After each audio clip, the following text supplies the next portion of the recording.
The river claims another. I don't go near the river anymore. Not after Jules, not after the dreams. But the water doesn't care. It finds me anyway. 2 nights ago, I woke up to the sound of something dripping, slow, steady. At first I thought it was rain, but when I sat up, the roof was dry. The sound wasn't outside. It was in my room.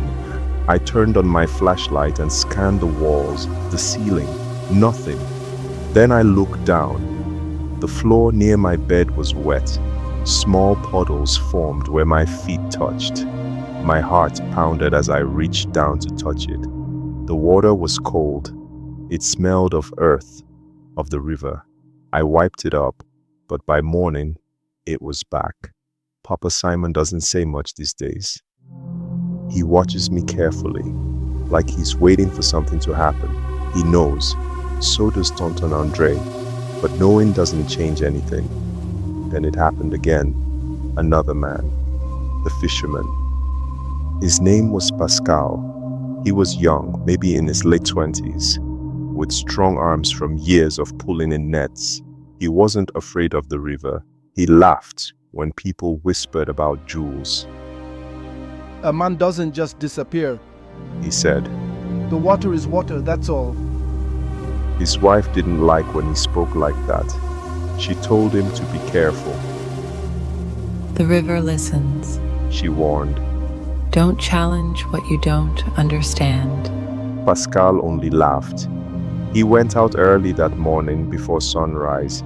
The last time anyone saw him, he was pushing his canoe off the shore, humming an old song his grandfather used to sing. His wife said he kissed her forehead before leaving, promised he'd be back by midday with fresh fish. By midday, his canoe came back, empty. He drifted toward the shore, rocking gently as if nothing was wrong. The paddle was still inside. The fishing net was folded neatly, but Pascal was gone.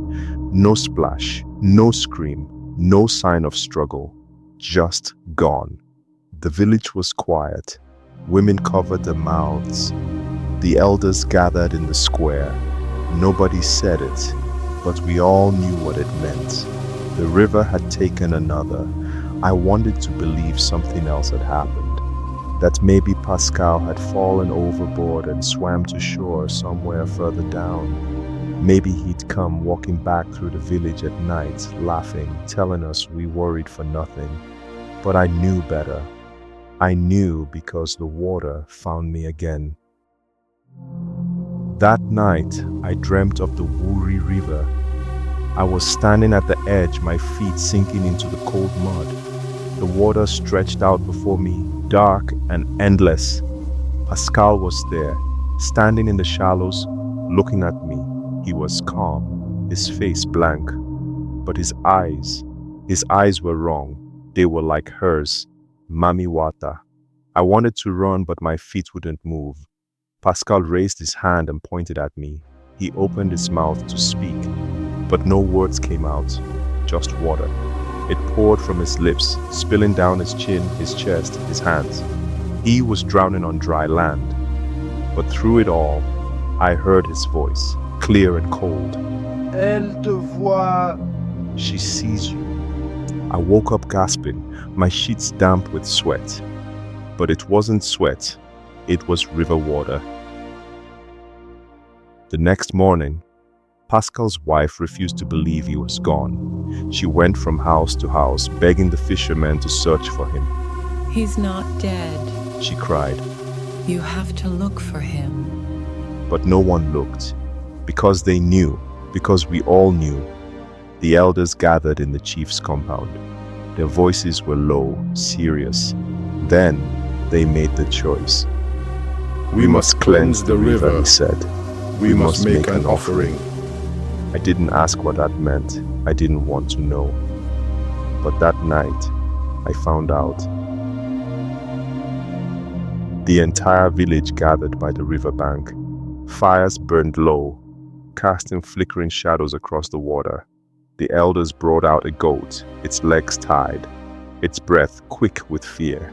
They chanted, words older than anyone here, words thick with meaning, words that smelled like smoke and salt.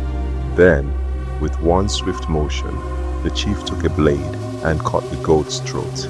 Its blood spilled into the river, red mixing with black. We waited. The ripples spread, slow and deliberate, then disappeared. The water was still. It was done. The elders murmured that the river was satisfied, that Mami Wata would rest now, that no more would be taken. But I knew better. The river doesn't forget, and it isn't finished. That night, I heard the dripping sound again. This time, I didn't look.